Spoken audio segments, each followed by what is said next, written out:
விஷாலினியின் பெற்றோர் இறந்து இறுதி காரியங்கள் முடிந்து அவருடைய வீட்டையும் அதிலிருந்த பொருட்களையும் ஆசிரமத்துக்கு ஒப்படைத்துவிட்டு விஷாலி தன் கணவன் வீட்டுக்கு வந்துவிட்டாள். அவளுக்கு வேண்டும் என்று அவள் அங்கிருந்து எடுத்துக்கொண்டு வந்த பொருட்கள் 2 பெரிய டிராவல் பேக்கில் இருந்தது. அவள் திருமணமாகி வந்ததும் கொண்டு வந்த சீர்பாத்திரங்கள், வீட்டு உபயோகப் பொருட்கள் எதுவும் இன்னும் பிரிக்கப்படாமலேயே இருந்தன. யாருடனும் பேசாமல், சிரிக்காமல், எவரோடும் ஒட்டாமல் திக் பிரம்மை பிடித்ததை போல் அமர்ந்து அழுது கொண்டே இருந்தாள். யாருக்காக இந்த வாழ்க்கை? கட்டியவன் என்னை மனைவியாக ஏற்கவில்லை. பெற்றவர்கள் தங்கள் கடமை முடிந்தது என்று போய் சேர்ந்து விட்டனர். இனி நான் என்ன செய்ய வேண்டும்? யாருக்காக வாழ வேண்டும்? நமக்குன்னு ஏதாவது கடமை இருக்கும்டா. நாம அதை முடிச்சாதான் நம்ம வாழ்க்கை கம்ப்ளீட் ஆகும். அப்பா அடிக்கடி சொல்லும் வார்த்தைகள் காதில் கேட்டது. நேக்கு என்ன கடமை இருக்குப்பா? நேக்கு தெரியலையே. அப்பா, ஏன்பா என்னை தனியா விட்டுட்டு போனேன்? அவரே ஒரு கம்பல்சேஷன்ல தான் என்னை கல்யாணம் பண்ணியிருக்காரு. நீங்க அது தெரியாம அவர் தலைமையில என்னை தூக்கி உட்கார வச்சு அவரோட பாரத்தை அதிகப்படுத்திட்டேலேப்பா. நான் இங்க இருக்கிற ஒவ்வொரு நிமிஷமும் முள் மேல இருக்கிற மாதிரி இருக்குப்பா. என்ன எனக்கு பார்த்துக்க தெரியாதா? நீங்க ஏன்பா அவர் கையில என்ன ஒப்படைச்சிட்டு போனேன்?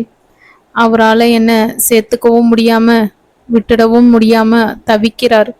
இப்படி எங்க 2 பேரையும் இக்கட்ல நிக்க வச்சுட்டேலேப்பா.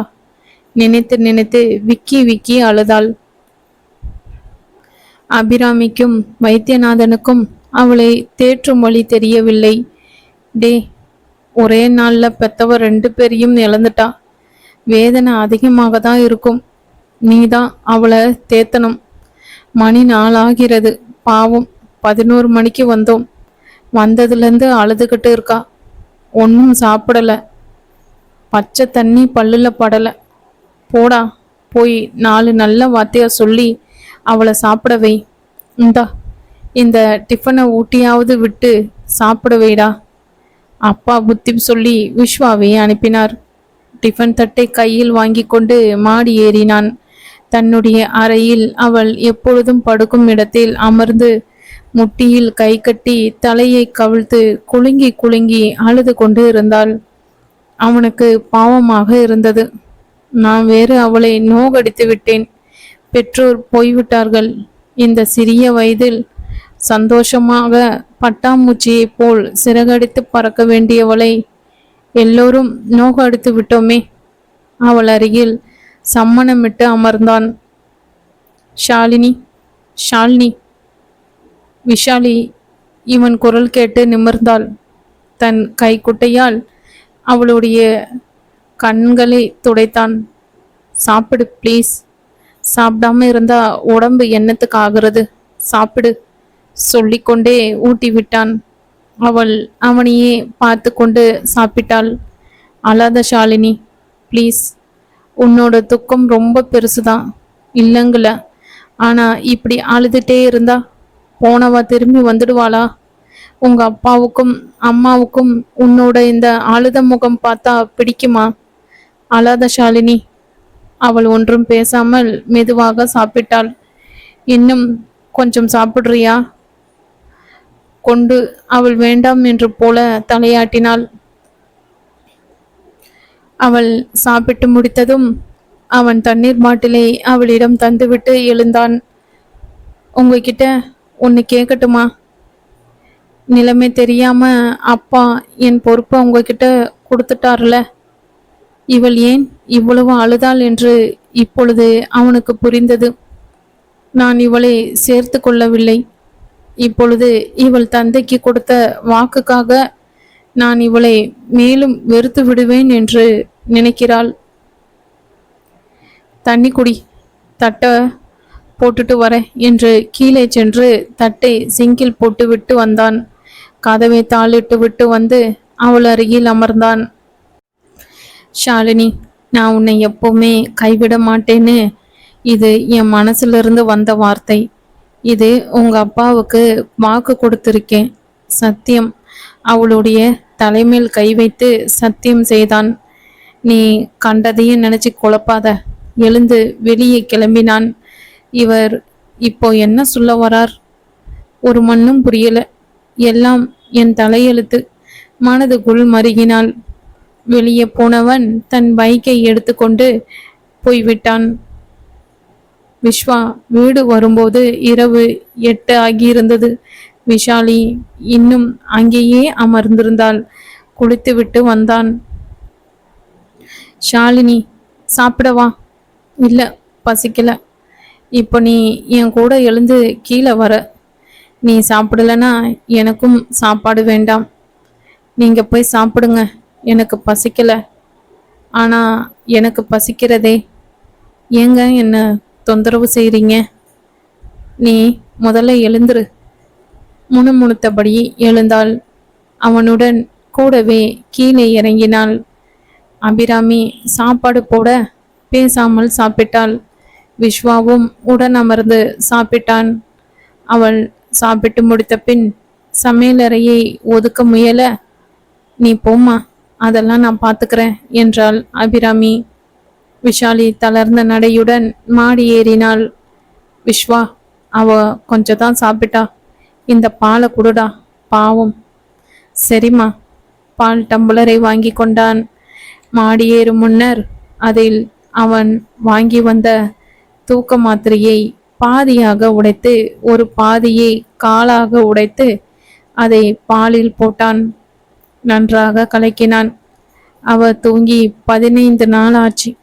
அழுதுண்டே இருந்தா உடம்பு என்னத்துக்கு ஆகிறது? நன்னா தூங்கட்டும். அப்பதான் மனபாரமும் இறங்கும். மனதில் நினைத்தபடியே மாடி ஏறினான். அவள் அதே பழைய இடத்திலேயே ஐக்கியமாகி இருந்தாள். ஷாலினி, குரல் கேட்டு நிமிர்ந்தாள். இந்த பாலக்குடி. வேணாங்க.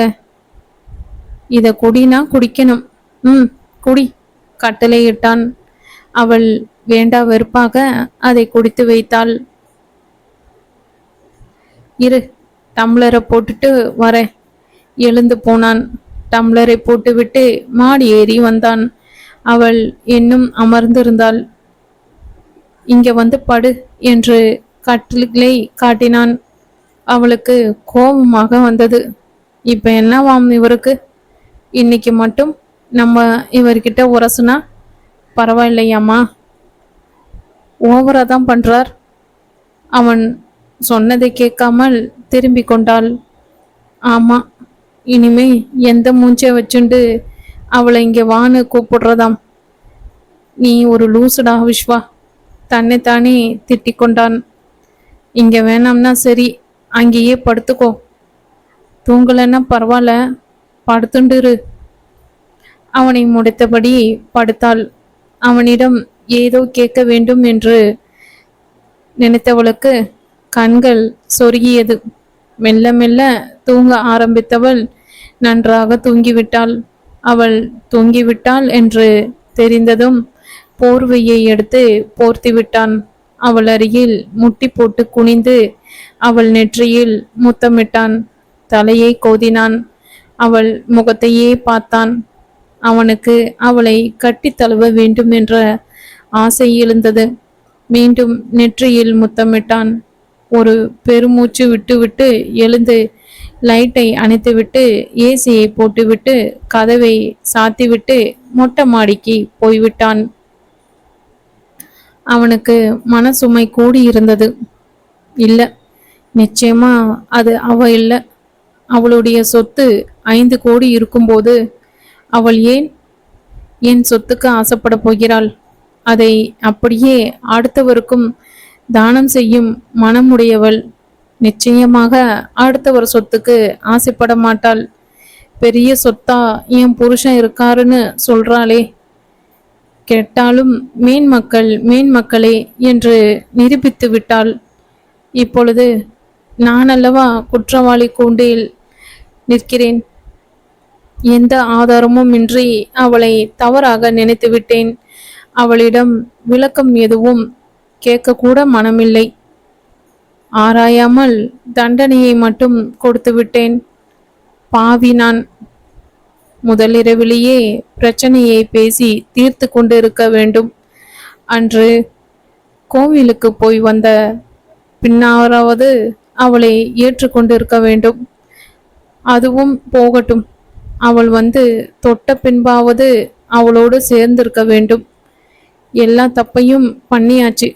இப்போ எந்த மூச்சை வச்சுண்டு போய் அவளை சேர்த்துக்கிறது? அன்னைக்கு அவ தப்பு பண்ணிட்டாளேன்னு தள்ளி வச்சேன். இன்னைக்கு அவ தப்பு எதுவும் பண்ணலை, நான் தான் தப்பு பண்ணிட்டேன்னு தள்ளி நிற்கிறேன். என் குற்ற உணர்ச்சி என்னை கொன்னுக்கிட்டு இருக்கு. இப்போ எப்படி? எனக்கு தெளிவு வர கொஞ்சம் டைம் ஆகும். என் காதலை முழுவதாய் அவளிடம் கொடுக்கும்போது அவளும் தன் காதலை முழுவதுமாய் என்னிடம் காட்ட வேண்டும். நாங்கள் இருவரும் உண்மையான காதலில் மூழ்கி முத்தெடுப்போம். இன்னும் கொஞ்ச நாட்கள் கழிந்த பின்னர் இருவரும் கொஞ்சிக் கொண்டே இருப்போம். அதுவரை இந்த போராட்டம் தொடரும். ஆனா அவ என்னை ஏத்துப்பாளா? ஒரு பெரிய பாறை வந்து தன் நெஞ்சில் அழுத்துவதை போல உணர்ந்தான். கடவுளே, என்னை மன்னிச்சிடு. நீண்ட பெருமூச்சு விட்டான். கீழே வந்தான். அவளுக்கு கொடுத்தது போக மிச்சமிருந்த கால் மாத்திரையை தண்ணீர் குடித்து விழுங்கினான். தன்னுடைய இடத்தில் படுத்து உறங்கியும் போனான். கதவு தட்டப்படும் ஓசை கேட்டு கண் விழித்தான் விஸ்வா. செல்லில் மணி பார்த்தான். காலை 8 மணி என்று காட்டியது. மெதுவாய் எழுந்து அமர்ந்தான். விஷாலியும் இன்னும் தூங்கி கொண்டுதான் இருந்தாள். மெதுவாய் கட்டிலில் இருந்து இறங்கி வந்து கதவை திறந்தான். விஸ்வா, மணி 8 எழுப்ப வந்தேன்டா. நீயும் எழுந்துக்கல, அவளும் எழுந்துக்கலையேன்னு வந்தேன் சொல்லிக்கொண்டே இறங்க போனவள் விஷாலினி தரையில் படுத்திருப்பதைக் கண்டு மனதில் முடிச்சு விழுந்ததை போல உணர்ந்தாள். மகன் கட்டிலில் இருந்து எழுந்து வருகிறான் என்று அவன் போர்வை கட்டிலில் கலைந்து கிடப்பதை வைத்து தெரிந்து கொண்டாள். மருமகள் நைட்டி போடாமல் சுடிதாரில் தூங்குவதையும் அவள் கவனிக்க தவறவில்லை. ஒன்றும் பேசாமல் இறங்கி போய்விட்டாள். விஸ்வா வந்து விஷாலினியை எழுப்பினான். ஷாலினி, ஷாலினி. கண் திறக்காமலேயே முணங்கினாள். ஷாலினி, மணி 8 எழுந்துக்கோ. இன்னும் கொஞ்சோண்டு தூங்குறேன் ப்ளீஸ். சரி தூங்கு. பாவம் 15 நாளா சரியா தூங்கல, தூங்கட்டும். எழுந்து பல் துளக்கி குளித்துவிட்டு கீழே இறங்கினான். அபிராமி டிஃபன் காப்பியை அவனிடம் தந்தாள். அவன் சாப்பிட்டு முடித்து காப்பியை குடிக்கும் போது, அப்பா எங்கம்மா? அப்பாவுக்கு மனசு சரியில்லை.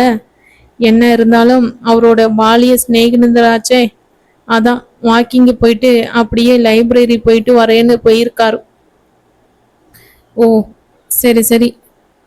விஸ்வா, உங்களுக்குள்ள எல்லாம் நல்லா தானே இருக்கு? ஒன்றும் பிரச்சனை இல்லையே? ஏம்மா இப்படி கேட்குற? அவ கீழே படுத்துட்டு இருந்தாளே மா, இது ஒரு சின்ன விஷயம். அவ நேத்து கீழே உட்காந்து அழுந்துகிட்டே இருந்தா, அப்படியே தூங்கிட்டான். இல்லடா மா, கல்யாணம் ஆகி 20 நாள் தான் ஆகுறது. கல்யாணமான 4 நாள்ல அவ பெத்தவ 2 பேரையும் இழந்திருக்கா. அவ வருத்தமா தான் இருப்பா. கொஞ்சம் கொஞ்சமா தான் எல்லாம் சரியாகும். சும்மா கண்டதையும் நினைச்சு குழப்பிக்காத. பெண் பாவம் பொல்லாததுடா, அவ்வளோதான் நான் சொல்ல முடியும். அப்போ ஆண் பாவம் நல்லதா? ஏம்மா மனுஷன் உயிரை வாங்குற? இல்லடா, நான் என்ன சொல்றேன்னா, நீ ஒன்றும் சொல்ல வேண்டாம். கல்யாணத்துக்கு எடுத்திருந்த லீவு முடிஞ்சிடுச்சு. நான் இன்னைக்கு ஆஃபீஸ் போகணும். நான் போய் கிளம்புறேன். லஞ்ச் பாக்ஸ் ரெடி பண்ணு சொல்லிவிட்டு காலி டம்ளரை அவளிடம் தந்துவிட்டு விடுவிடுவென்று மாடி ஏறினான். விஷாலி எழுந்து அமர்ந்த நிலையில் தூங்கி ஆடினாள். அவனுக்கு பாவமாக இருந்தது. ஷாலினி, படுத்துண்டு தூங்கு. இல்லை, பசிக்கிறது, ஆனா தூக்கமும் வருது. அவனுக்கு சிரிப்பு வந்தது. ஷாலினி, போய் ப்ரஷ் பண்ணிட்டு சாப்பிடு. சாப்பிட்டுட்டு வந்து திரும்பவும் தூங்கு. அப்புறமா குளி. சரி. தூங்கியபடியே எழுந்து தள்ளாடி தள்ளாடி பாத்ரூமுக்குள் நுழைய போக அப்பொழுது தலை சுற்றி விழ பார்த்தாள். அவள் விழாமல் அவளை பிடித்து கட்டிலில் உட்கார வைத்தான்.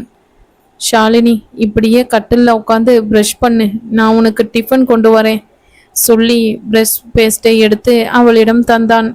கீழே போனான். அம்மா, அவளுக்கு தூக்கமா வருது, ஆனா பசிக்கிறது. பல் தேய்க்கிறா, டிஃபன் கொடுமா, நான் சாப்பிட வச்சுட்டு ஆஃபீஸ் போகிறேன். அவள் சாப்பிட்டு திருப்பியும் தூங்கட்டும், அப்புறமா குளிக்கட்டுமா? சரிடா. அம்மா டிஃபன் எடுத்து கொடுத்தாள். விஸ்வா தண்ணீர் பாட்டிலும் டிஃபனையும் எடுத்துக்கொண்டு மாடி ஏறி வரும்போது அவள் பல் துளக்கி இருந்தாள். டிஃபனை அவளிடம் தந்தான். டிஃபன் சாப்பிடு. அவள் சாப்பிட்ட பின் தண்ணீர் பாட்டிலை அவளிடம் தந்தான். அவள் தண்ணீரை குடித்துவிட்டு கீழே படுக்க போனாள். மேலேயே படு, நான் இங்கே இருக்க மாட்டேன், ஆஃபீஸ் போகிறேன். இல்லை வந்து அம்மா தான் என்னை வந்து எழுப்புனா. நீ கீழே படுத்திருக்கிறத பார்த்து ஏன்னு என்னை கேள்வி மேலே கேள்வி கேட்டுட்டான். ப்ளீஸ், நீ வேற என்னை படுத்தாத, பேசாம படு. விஷாலி ஒன்றும் பேசாமல் கட்டிலில் படுத்தாள். அடுத்த சில நிமிடங்களில் தூங்கியும் போனாள். விஸ்வா ட்ரெஸ் மாற்றி தயாராகினான். அவள் நெற்றியில் முத்தமிட்டு விட்டு கிளம்பினான். அம்மா, அவ தூங்குறான், அப்புறமா எழுப்பி குளிக்க சொல்லி சாப்பிட வைமா, நான் கிளம்புறேன். சரிடா. இந்த டிஃபன் பாக்ஸ் வாங்கி கொண்டு பைக்கை உதைத்து கிளம்பினான். ஆஃபீஸில் அவனுக்கு வேலையே ஓடவில்லை. இன்னைக்கு எப்படியோ சமாளிச்சிட்டேன். இன்னும் எத்தனை நாள் இப்படியே ஓட்டுறது? கடவுளே, ப்ளீஸ் ஹெல்ப் மீ. என்னையும் அவளையும் சீக்கிரமா சேர்த்து வச்சிடு கடவுளே, மனமுருகி வேண்டினான். அப்பொழுது அவனுடைய மேலதிகாரி அழைத்தார். சென்றான். எஸ் மிஸ்டர் விஸ்வா, ஹனிமூன் ட்ரிப்பெல்லாம் எப்படி இருந்தது? இல்லை சார், ஹனிமூன் போக முடியல. அவன் காரணத்தை சொன்னான். Oh, so sad. Very sorry Viswa. பாவம் உங்கள் ஒய்ஃப். ஆமாம் சார், நேத்திக்கு பூரா அழுந்துட்டே தான் இருந்தா. ரொம்ப கஷ்டப்பட்டு அவளை தூங்க வச்சேன். எப்படி அவளுக்கு ஆறுதல் சொல்றதுனே புரியல. கடவுள் எல்லாத்தையும் யோசிச்சு தான் செய்வார் போல இருக்கு. எந்த ஒரு காரியமும் காரணம் இல்லாமல் நடக்காது. என்ன சார் சொல்றீங்க? எஸ் விஸ்வா, உங்களுக்கு டிரான்ஸ்ஃபர் வந்திருக்கு. அதுவும் ப்ரொமோஷனோட டிரான்ஸ்ஃபர். அக்கௌண்ட்ஸ் அசிஸ்டண்டாக இருக்கிற நீங்கள் இனிமே அக்கௌண்டன்ஸ் மேனேஜர்.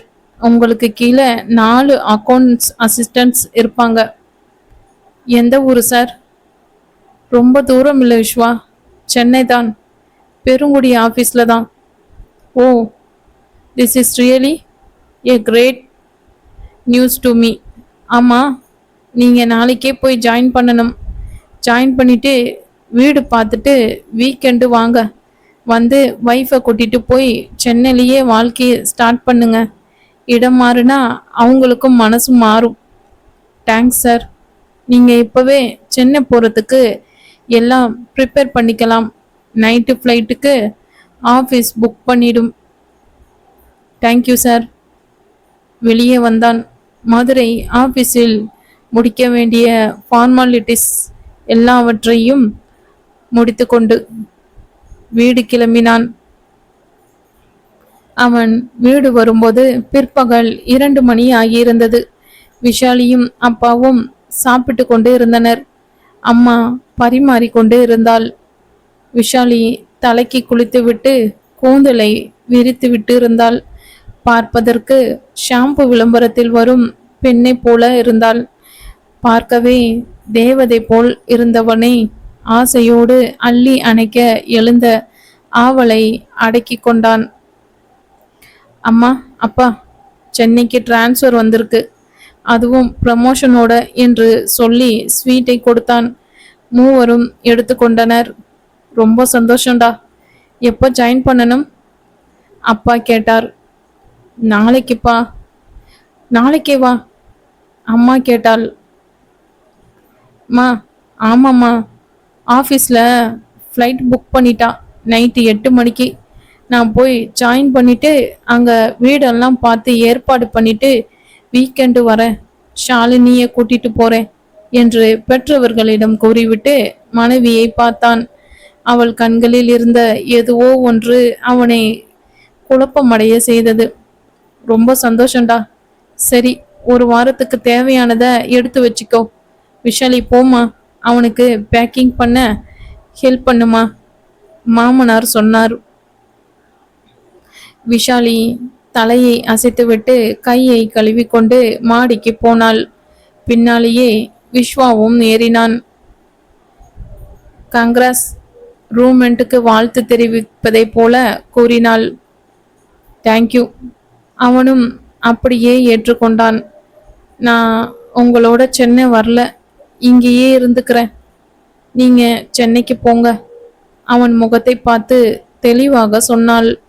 அவன் அதிர்ந்தான்.